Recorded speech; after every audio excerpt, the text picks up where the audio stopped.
25 लाशें एपिसोड 19। अगर आपने अब तक हमारा चैनल सब्सक्राइब नहीं किया तो प्लीज़ इसे सब्सक्राइब करें। पाताल लोक में विशाल और साहिल एक अजीब सी जगह पर आ गिरे जहाँ बहुत अंधेरा था। ए भाई, ध्यान से देख, आगे अजीब सी भूतिया मूर्तियाँ दिख रही है। हाँ भाई, तू सही बोल रहा है।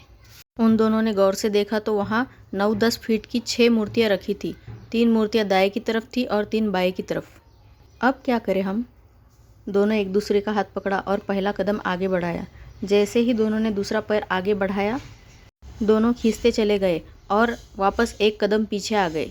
ये क्या भूल भुलैया है? एक बार और कोशिश करते हैं।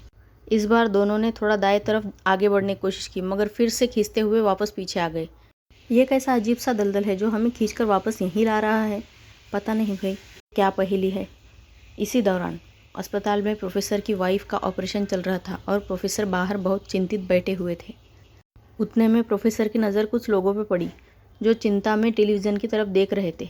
ऐसा क्या आ रहा है टीवी पर? मुझे जाकर देखना चाहिए। प्रोफेसर जाकर टीवी के सामने खड़े हो गए और उन्होंने जो देखा वो सच में चिंता का विषय था। मिस्टर डिसूजा करीब 12 घंटे से लापता है। किसी को नहीं पता कि वो कहाँ पर है। उनकी सारी चीजें वैसे ही मिली है घर पर। शहर में ऐसी चौथी या पांचवी घटना है जिसमें कोई आदमी इस तरह गायब है।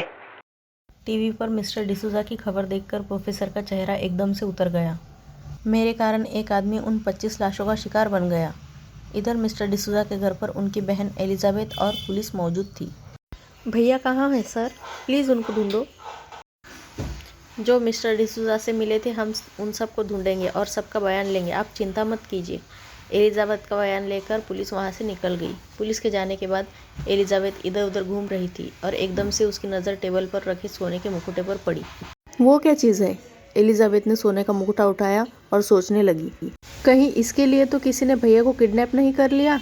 पर अगर इसके लिए किया है तो मुखौटा तो यहीं पर है, फिर क्या मकसद हो सकता है किडनैपर का? कहीं ये मुखौटा पहुंचवाने के लिए तो कोई कॉल नहीं करेगा? एलिजाबेथ ने मुखौटा चुपके से अपने बैग में डाल लिया। उधर नताशा के पापा स्नेहा के घर पर बैठी सारी कहानी सुन रहे थे। उस दिन जब मैं स्नेहा को लेने आया तो वो वहाँ पर थी ही नहीं। मैं स्नेहा उस दिन इसलिए नहीं मिली क्योंकि उसके साथ जो घटना हुई थी वो अकल्पनीय थी। क्लास में दिया और स्नेहा पीछे बैठकर मुखौटे को निहार रही थी। फिर स्नेहा ने मुखौटा अपने बैग में रख लिया। आज पापा मुझे लेने आएंगे, मैं उन्हीं के साथ जाऊंगी। क्लास खत्म हो गई और सभी बच्चे अपने अपने घर के लिए निकल गए। अपने ध्यान रखना स्नेहा। हाँ, मैं अपना ध्यान रखूंगी, तू चिंता मत कर। इतना बोलकर दिया वहाँ से निकल गई। दिया के जाने के बाद स्नेहा थोड़ा बाहर टहल रही थी। पापा अभी तक नहीं आए? स्नेहा फिर वापस आकर क्लास में बैठ गई और उतने में उसकी क्लास का दरवाज़ा बंद हो गया। वो जल्दी से दौड़ते हुए गई और दरवाज़ा खोलने की कोशिश की, मगर वो खुल नहीं रहा था। क्लास की सारी खिड़कियाँ खटखट करके बंद हो गई। ये क्या हो रहा है? अचानक से उसने देखा कि एक एक बेंच पर 25 लाशें बैठी हुई थी। ये सब देखकर स्नेहा बहुत डर गई और चीखने लगी।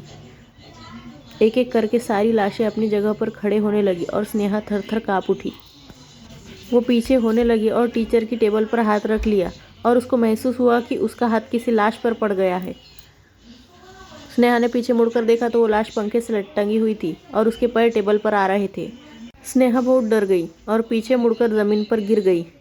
जैसे ही वो ज़मीन पर गिरी, ज़मीन से कुछ हाथ निकले और उन्होंने स्नेहा को अपने साथ अंदर खींच लिया। कहानी आगे जारी रहेगी। देखते रहिए हमारा अगला एपिसोड।